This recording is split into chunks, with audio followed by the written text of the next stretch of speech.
This week on the RC Shop, we finished the motor drop on the Highway 1 project by modifying the steering, and I answer a few questions I've been getting in the comment section.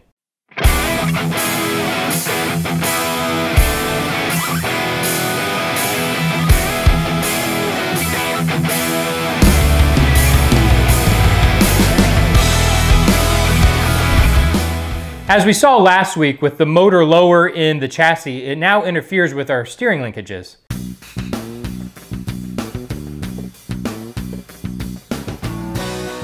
You can see where the motor is now living is where the steering linkage needs to be. So what do we do about it? The easiest answer I could come up with is move the linkages down with the motor. First step is to move the servo down below the frame rails. So mount it on the bottom side instead of on the top. This will gain us a few millimeters.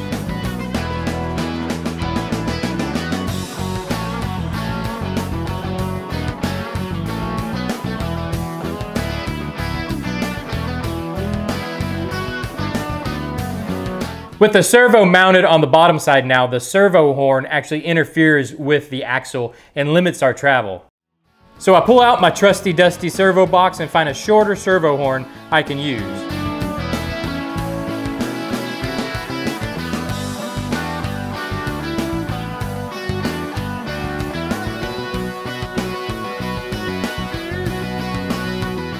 You can see side by side that this horn allows me to shorten it dramatically.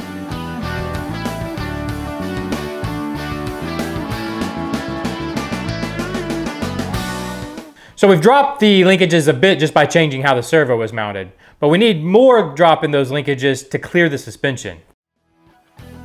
I have the spacer from the tab we cut off of the motor plate last week. I think it will work perfect.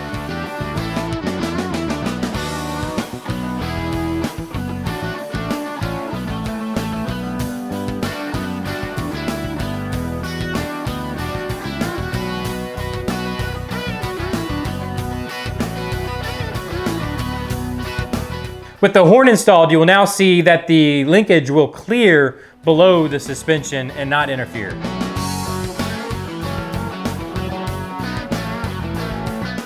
In a stock Marlin Crawler, the center link actually sits behind the axle.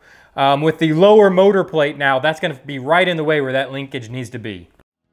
The easy fix is to move it to the front of the axle.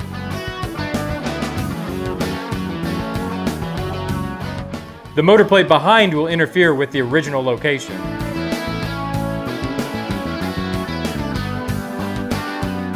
A longer stud is now needed to mount both the center and steering linkage. I will cut the length once installed. Let's give it a try and see how it works.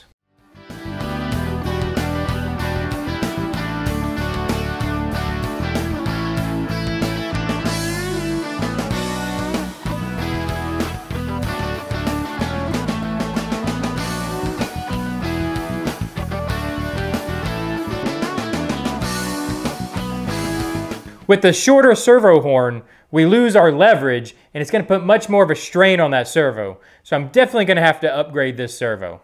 Also, now that I know this mock-up works, I'm going to change out that plastic servo horn and build that out of aluminum, just to make sure it's rock solid. You also probably noticed a bit of bump steer. That's because I don't have the links quite parallel yet. I'll need a spacer on the outside. I'm confident that will fix it. The last thing I want to mention is it does move this linkage in front of the front pumpkin, which kind of puts it in the line of fire. It's still above the lowest point, but should still be kept in mind. Stay tuned next week. I have much more planned for the Highway 1 project, but right now I want to answer a couple questions I've been seeing in the comment section. Those questions is, how is the bed and the cab mounted on the shop truck? Let's take a look. If I remove the spare tire, we can see the main mounting points for the bed are under and pinched between the shock hoops.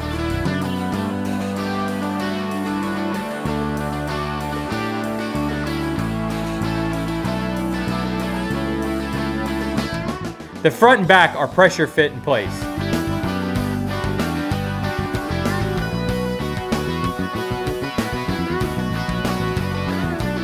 Here's another look.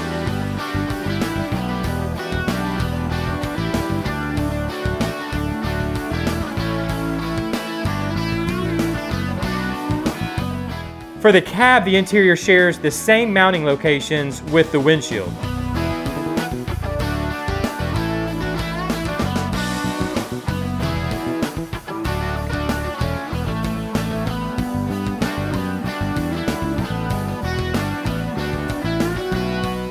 And the interior has 4 mounting holes that attach the whole interior cab assembly to the frame rails.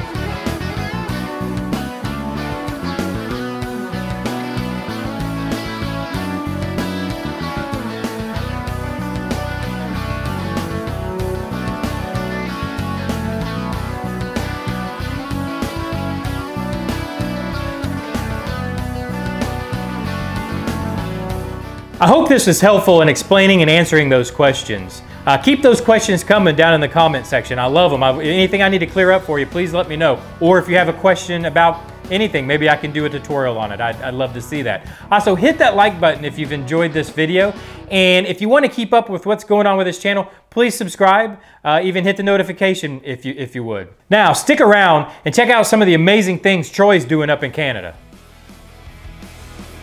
If you want me to also showcase your work, send your fan ride pics to the email address in the description, and I'll see you next week.